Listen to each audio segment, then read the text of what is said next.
They say dolls are just toys, but in a forgotten corner of Mexico, hundreds of them watch.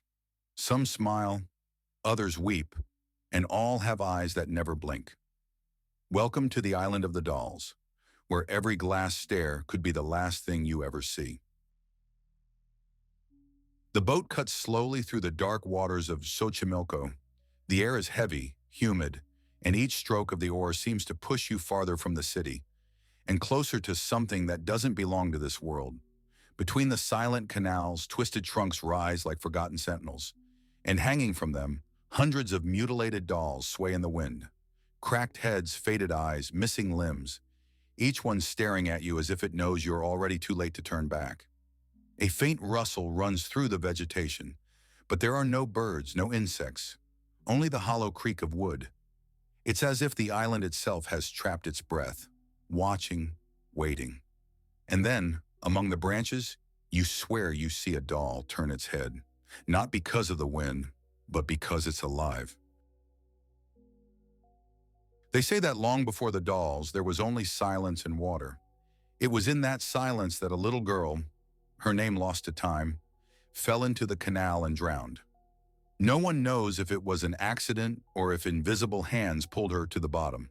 Her body was found near the island, her hair tangled in submerged roots, her eyes wide open as if still searching for help. Locals swear that ever since, the child's spirit has never left the place. Some say that at night you can hear faint splashes like tiny footsteps on the water, followed by a brief laugh, and then a soft sob, so close it seems to come from inside your own head. Over the years, the river came to be avoided, and the island feared. But one man dared to face it, and in doing so began a new story that would turn this patch of land into a sanctuary of dead eyes and eternal whispers. Don Julian was a simple man, but with an uneasy gaze as if carrying secrets no one else could understand. Tired of city life, he moved to the small island in Xochimilco, seeking peace. But tranquility didn't last. Soon came the nights when he woke with the feeling of being watched. Soft voices like children's whispers seemed to come from the canal banks. At first he tried to ignore them, but the light laughter, sometimes distant, sometimes right beside him, began to haunt him. Then one day he found a doll floating in the murky water, dirty, missing one eye but still smiling. Without knowing why, he hung it on a tree. That night the voices seemed to fade away. Convinced that the doll had protected the place, Don Julian began looking for others, and without realizing it, began a ritual that would never end. Over the years, the island began to change. Every tree, every makeshift fence, every shadow now carried the weight of a dead stare.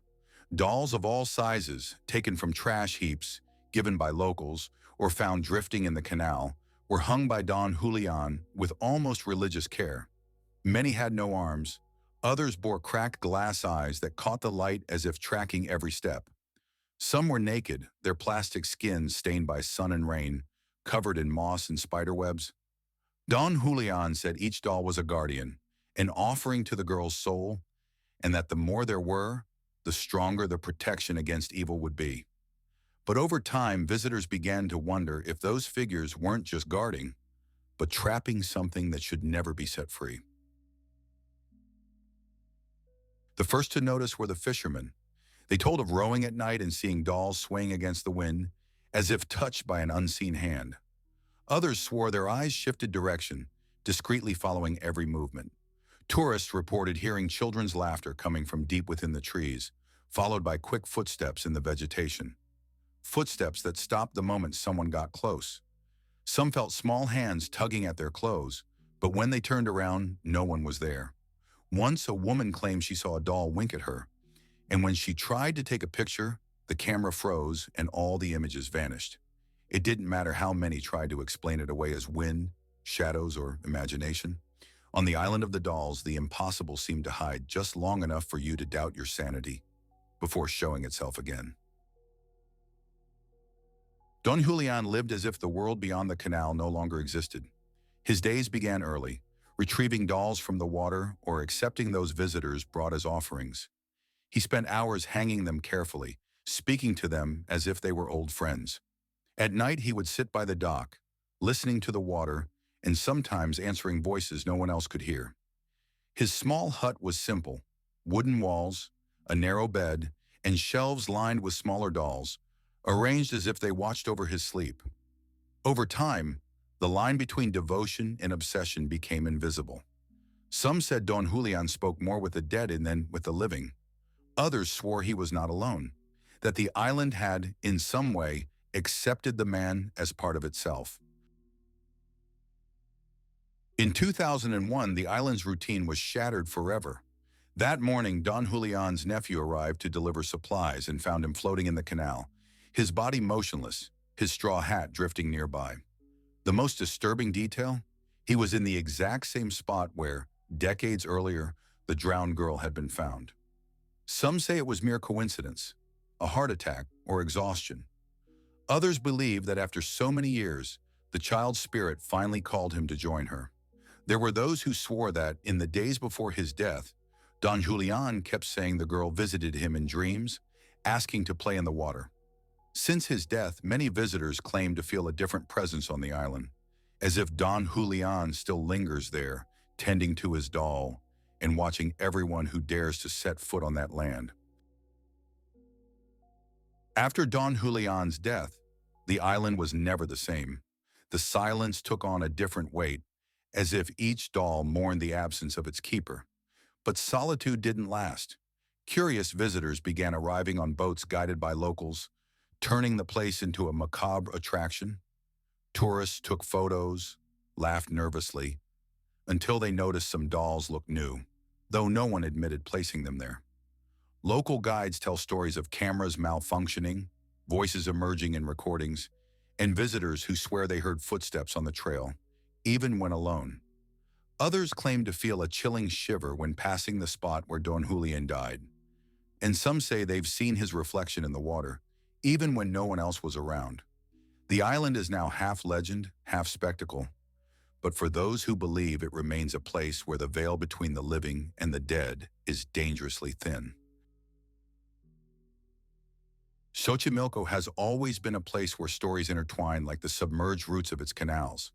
Long before Don Julian, elders spoke of La Llorona, the woman who wanders, crying for her children, luring the unwary to their deaths in the water. Others told of Nahuales, sorcerers capable of turning into animals to spy or curse. Some speak of the drowned shadows, faceless figures that rise at night to pull travelers under. For some, the Island of the Dolls is just another point on this invisible map of places where the supernatural manifests. For others, it is the center of it all, the point where the stories converge, feeding on one another, creating a territory where any step could be your last. And while tourists see only old dolls, locals know that here, the danger is not in the glass eyes, but in what hides behind them.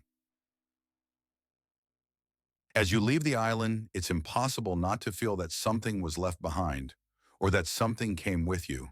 The dolls remain there, swaying in the wind, staring into the void, or perhaps at where you are now.